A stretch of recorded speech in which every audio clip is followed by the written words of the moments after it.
masih menghadap tiganya yang menurut penuturan dari tersangka lain adalah prosesnya mengerahkan anjing pelacak.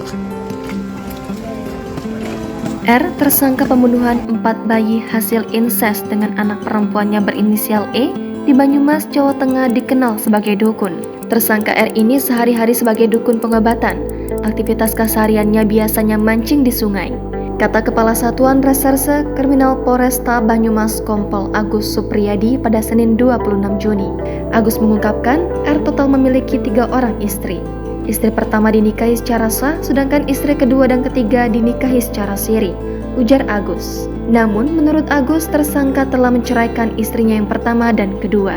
Anak perempuan berinisial E ini merupakan anak pertama dari istrinya yang ketiga, ujar Agus. Agus menuturkan selama ini, R tinggal berdua bersama anaknya di sebuah gubuk yang dulunya berdiri di kebun lokasi penemuan kerangka bayi di Kelurahan Tanjung, Kecamatan Purwokerto Selatan. Diberitakan sebelumnya, 4 kerangka bayi yang ditemukan terkubur di kebun merupakan hasil incest R dengan anak kandungnya berinisial E. Bayi-bayi tersebut dibunuh oleh tersangka R sesaat setelah dilahirkan oleh anaknya berinisial E. Pada saat dilahirkan langsung dibunuh dan dikuburkan di lokasi tersebut, ungkap Agus di Satreskrim Polresta Banyumas pada Senin 26 Juni hari ini.